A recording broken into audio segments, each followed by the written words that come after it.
Kasi sampal na naman to sa mukha ng mga basher, 'di ba? Sampal na naman to sa mukha ng mga nagagalit sa Kim Pao. Kasi yung binabash nila, opposite yung nangyayari. Imbis na mag-go down, umaakyat pa. Hindi sa Paris lang naman ha. Inulit ha, ulitin natin. Sa Paris lang naman ha. So, sa Paris lang. Ibig sabihin, this is a confirm, guys. Guys, ulitin ko, sa Paris lang naman. So, confirm na po yan.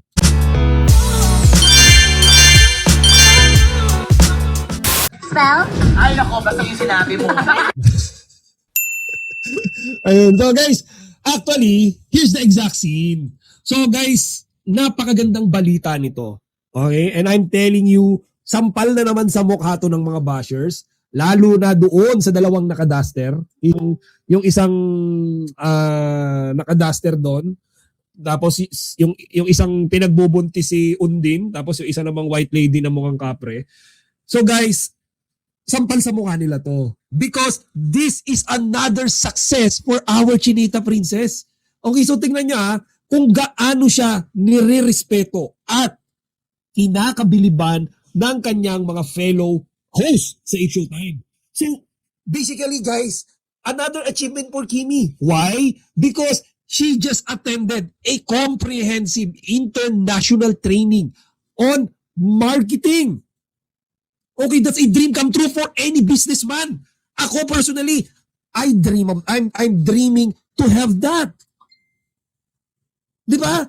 Guys, like a training international. Mahal yan. Some even cost millions. Di ba? Okay. So, ang ano pa dyan, wait lang guys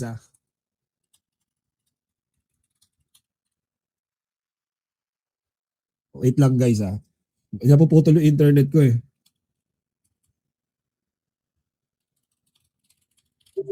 Ayan, okay na. Napuputol guys, sorry. So, ba't nagdaan yung internet ko? Ayan.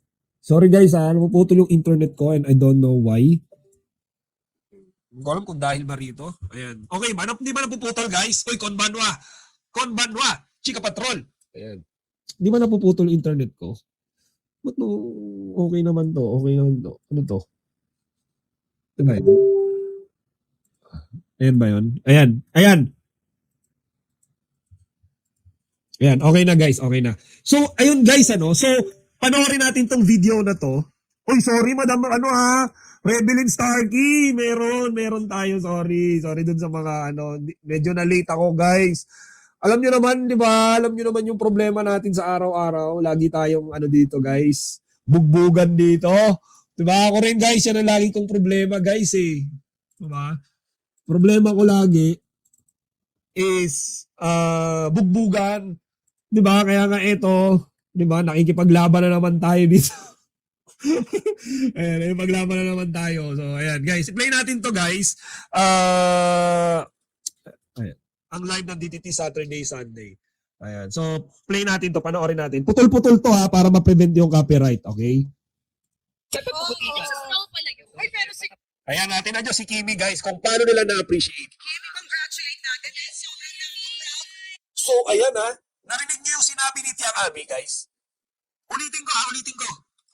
Uy, pero si Kimi, congratulate natin dahil sobrang nakaka-proud. Sobrang nakaka-proud. Well, I expect nothing less from Kim Chiu, guys. Kim Chiu yan Di ba yung sinasabi ng mga bashers na tagalinis ng dumi? Here it is. Even si Tiang Ami na isang well-reputable and respected na host, artist sa industriya, nire-respeto si Kim Chiu. And nire-respeto ko rin si Queen Catherine. Madam Queen Catherine, thank you. Sa mga panahon ngayon, kailangan ko yan. Nagkandalugi-lugi ako sa business. Queen Catherine, thank you. Maliit lang yan, pero malaking bagay sa akin yan. It's the thought that counts. Kapag naalala nyo magbigay ng pakulay or kung ano man tawag yan, palipad, pakulay. Thank you, ha? Ayan, appreciate ko talaga yan. Thank you. Babawi ako sa'yo pag umuwi kang Pinas, ha? Message mo ako pag umuwi kang Pinas, promise. Imimit talaga kita kahit nasa ka pupuntahan kita, ha? Ililibre kita. Okay? Thank you, Queen Catherine, ha? Thank you, thank you. Ayan. Nag-aral ng Yes! Oh, nag-aral ng 3 linggo. Ayan na nga, guys. 3 linggo. Oy, Queen Catherine, pag uwi mo sa Pinas, ipunin mo lang yung pinalipad mo sa akin. Ibabalik ko sa iyo lahat pag nandito ka sa Pinas. Pupuntahan kita, ha? Pupuntahan kita, promise. Okay, so, ayan. So, guys, balik tayo dito. Nag-aral siya ng 3 linggo. Okay, so, inamin niya na siguro to. Siguro naikwento niya na, di ba? Sa mga Eat Showtime host. That's why knowledgeable na siya. Okay? So ayan, sabi ni Tiang Ami, nag-aral daw ng 3 weeks. Okay, ang ating Chinita Princess. Nakakagulat to. Okay, kasi ang ini-expect ng lahat, 'di ba? 2 weeks lang si Kimi and the training is about the certain Love Kim Pao training.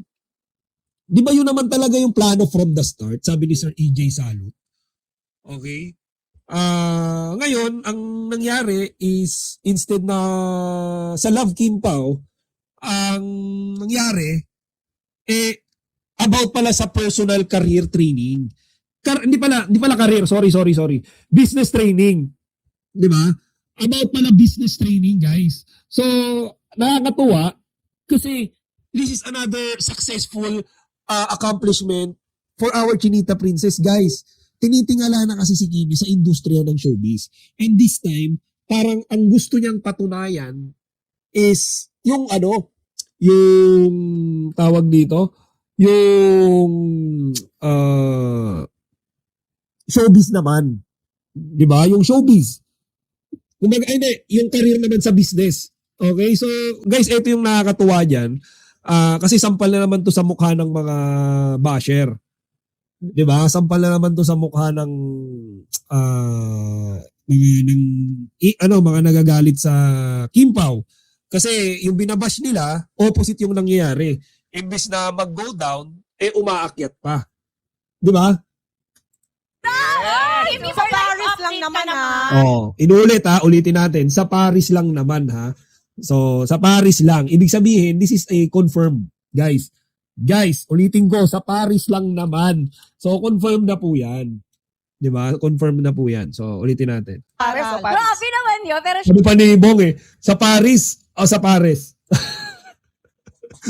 Sa Paris o sa Paris? Ayan, ito guys. Wait lang guys, ito. syempre, this year is about learning and improving. Ayan na. This year is about learning and improving. Di ba? This year is about something na masasabi nating, ay, ano to? Anong tape pinagsasabi nito? May nag-comment, tape daw po. Meron bang tape? Tapos kinukwento yung Paris. May nag-comment dito guys, tape daw po. Meron ba magti-tape kung nakwento yung sa Paris? Common sense naman, hindi naman to. Meron ba? Guys, natama ako dito ha. Tape daw?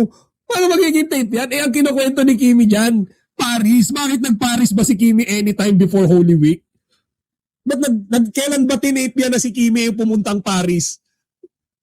Nakakatawa to ha. Ayan. So guys, sabi ni Kimi dito, it's all about learning, di ba? Learning new things, di ba? Ayan. Yeah, growing. Growing daw. Learning, growing. Ganyan, hindi naman tumitigil kung ano lang ang nalalaman natin sa buhay. Hindi naman titigil kung ano lang yung nalalaman natin sa buhay. So, Kimi basically says that we keep on learning. Kasi guys, ito here's the real truth. The more you learn, the more you earn. Okay? The more you learn, the more you earn. And Kimi basically knows that principle. Okay? Kimi knows na tawag dito, na tama naman. Okay? Na yung mga tao na meron ng alam, hindi dapat huminto yan. Hindi, guys, don't be aesthetic. Okay, dapat dynamic tayo. Dapat marami tayong natututunan every day. Okay, and kung feeling natin tayo na ang pinakamagaling, Di ba? Hindi totoo yan, guys. Marami pwedeng mas magaling sa atin. Pero, okay? Hindi pala pero. Kaya, we must be very eager to learn more. Kasi hindi pwedeng tayo yung nakaupo ngayon sa taas. Forever na tayo sa taas. There's always someone out there na patuloy kang hahabulin, patuloy kang hahatakin, patuloy kang i-challenge, papalitan ka sa trono. So, ganon. So, Kimi keeps on pushing herself beyond her limits to learn more, to grow more, and to keep herself on the throne. Di ba? Kaya nga siya nagdo-dominate, kaya nga hindi siya nalaos eh. Kaya nga until now, may project pa rin siya, hindi kagaya ng ibang mga kasabayan niya, di ba? Wala na. Wala na, di ba? So, that's it. Ay, sorry. Ito. Ano ba pinag-aralan mo doon, Kim, sa Paris? Oh, ayan, pinag-aralan niya, guys. Aaminin niya. Gusto kong matutong maging tao. Charot, hindi. Sabi niya yung business. Hindi, marami akong pinag-aralan. Oh, marami daw. Isa yun sa parang naku-curious ako. Ano kaya yung pinag-aralan ng isang Kim Chiu? Di ba? Ano kaya yun? Parang ako naku-curious ako eh. Ano ba yung sinasabi niyang mga pinag-aralan? Mga eh. Di ba? Marami siyang pinag-aralan. Siyempre para sa future, for marketing purposes. House of Oh, di ba? Marketing, shout-outs niya pa yung tawag dito. Marketing tsaka sinama niya pa yung House of Little Bunny Philippines. Okay? Ito, wait lang ah.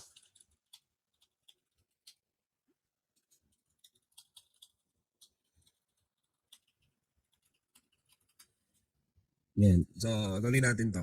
Little Bunny Philippines. About sa Business business. nyo na. Yeah. So, ayan, about sa business. Di ba tinanong ni Jong to confirm? This is to confirm that the training that Kimi made in Paris is more on tawag dito, more on business.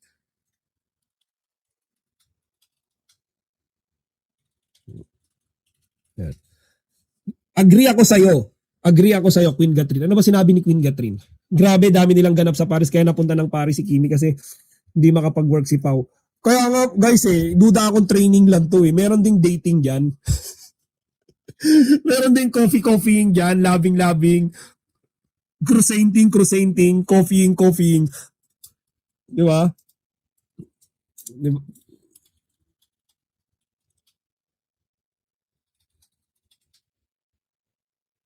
Oh, ito, tuloy natin. Sa business, kaya nakaka-proud. Ikaw naman. Oh, 'di ba sa business kaya nakaka-proud. 'Di ba? So, ayan.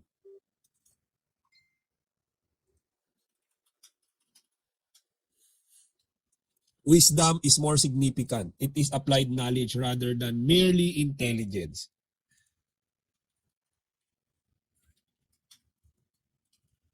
Wait lang.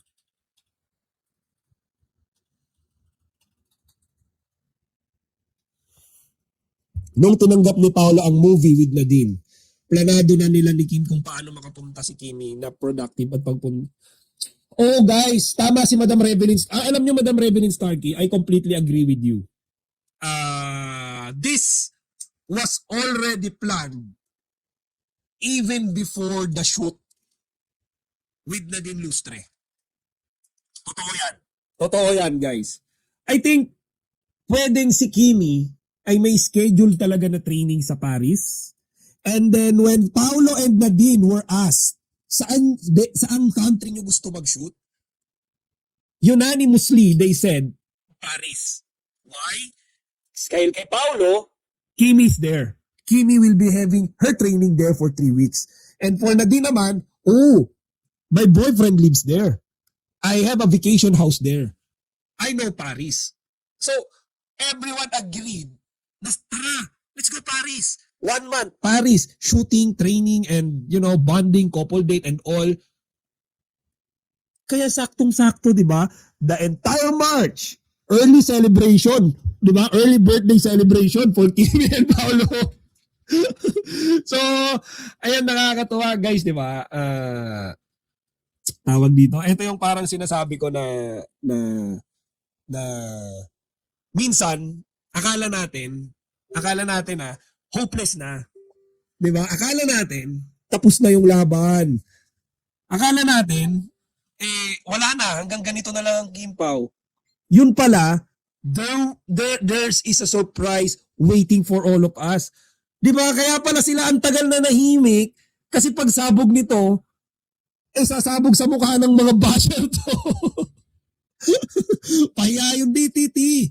Pahiya sila. Paano nila mababash yan? Magkasama sa Paris? Hanap nga sila ng mga idol nilang love team magkasama sa Paris. I don't think they'll find one. I don't think they'll find one. Di ba?